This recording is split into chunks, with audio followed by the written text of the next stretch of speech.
তোমার প্ল্যানটা তো সম্পূর্ণই ফ্লপ হয়ে গেল মা। কৃষ্ণকে সবকিছু গুছিয়ে বলার আগেই তো ঘর থেকে বেরিয়ে চলে গেল। এই সব কিছু তোর জন্য হচ্ছে। যদি প্রথমেই ওর সঙ্গে গিয়ে দেখা করতিস তাহলে এত কিছু হতোই না। আমার কথাটাও তো শোনার প্রয়োজন মনে করলে না তখন তোমরা। এখন সেই ছেলের সঙ্গে বিয়ে দেওয়ার জন্য কত রকম ফন্দি আটতে হচ্ছে তোমাদের। তুমি চুপ করে বসো। তোমার কাছে কিছু জানতে চেয়েছি? তোমার মেয়ে তো সব গন্ডগোলটা করলো। কেন? তুমিও তো প্রথমে বলছিলে কৃষ্ণের সঙ্গে কোনো মতেই তুমি বিয়ে দেবে না। মা, আমি মানছি আমি ভুল করেছি, আমারই দোষ। কিন্তু এখন প্লিজ তুমি কোনো উপায় বার করো। কৃষ্ণ সত্যিই অনেক বদলে গেছে। আমি কিন্তু ওকেই বিয়ে করব। আচ্ছা, কৃষ্ণ আর পায়েলের মধ্যে কি ফোনে কথা হয়? হ্যাঁ, হতো। আমি পায়েলকে বলেছি কৃষ্ণর নাম্বারটা ব্লক করে রাখতে। যাক, এই একটা কাজ অন্তত তুই ভালো করেছিস। নইলে কৃষ্ণ যদি পায়েলকে ফোন করতো তাহলে তো সব গড়বড় হয়ে যেত। তুই চিন্তা করিস না, দরকার হলে আমি আবার কৃষ্ণদের বাড়ি যাব। জানো মা, শেখর আমাকে ফোন করেছিল। আমি ওকে বলেছি তোমরা এই বিয়েতে রাজি না। ঠিক করেছিস। কি ব্যাপার, তোমরা এত তাড়াতাড়ি চলে আসলে? আমি জানি না কি হয়েছে, তোমার ছেলেকে জিজ্ঞেস করো। ও ওখান থেকে বেরিয়ে চলে এসেছে। বেরিয়ে চলে এসেছে? কেন?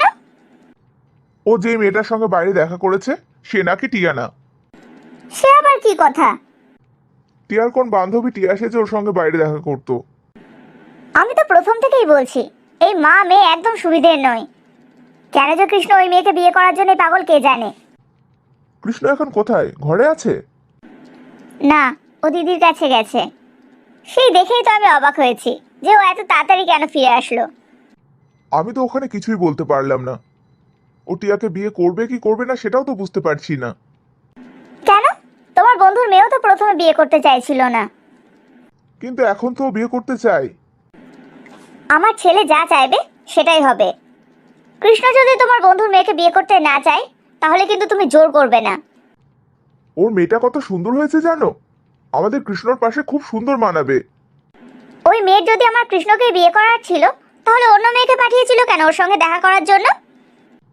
ও তো সেটা বললো, যে গেছিল সে নাকি খুব বড় লোকের মেয়ে, জোর করে চলে গেছে। কেউ জোর করে যেতে চাইলো আর ও যেতে দিল? অতটাও সোজা মেয়ে না ও। বড় হওয়ার পর না দেখেছি তো কি হয়েছে, ছোটবেলায় তো দেখেছি। মা মেয়ে দুজনেই জাহাবাদী। আমার তো কৃষ্ণের সঙ্গে এই মেয়ের বিয়ে দেওয়ারই ইচ্ছে নেই। কৃষ্ণ ফিরে আসুক, দেখো ও কি বলছে। কি হয়েছে? আজকে ঘরেই বসে আছিস, কোথাও বেরোনোর নেই?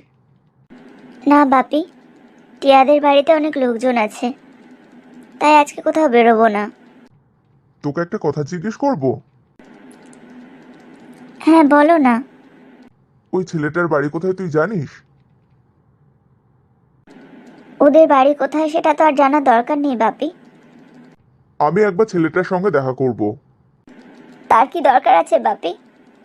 ও তো বলেই দিয়েছে ও টিয়াকে ছাড়া আর কাউকে বিয়ে করবে না। কিন্তু টিয়া তো ওকে বিয়ে করবে না। টিয়া তো শেখরকে ভালোবাসে, শেখরকে বিয়ে করবে। ছেলেটাকে যা বলার আমি বলবো।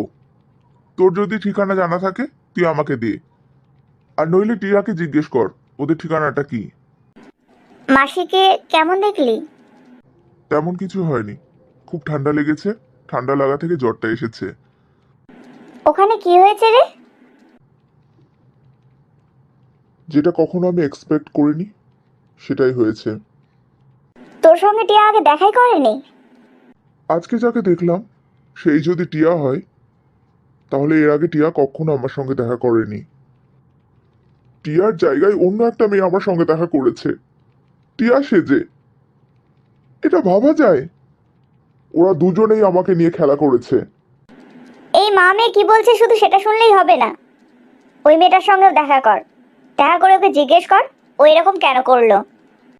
আমি সেটাই করার চেষ্টা করেছিলাম। আমি ওকে অনেকবার ফোন করেছি, ওর ফোনটা কিছুতেই লাগছে না। তুই কি পুতুল নাকি যে তোকে নিয়ে এইভাবে খেলা করছে ওরা? কোনো দরকার নেই টিয়াকে বিয়ে করার। আমি একটা ভালো মেয়ে দেখছি, তুই তাকেই বিয়ে করবি। সেসব তো পরের কথা মা। আমাকে আগে জানতে হবে ওরা আমার সঙ্গে এরকম কেন করলো। সে তো অবশ্যই।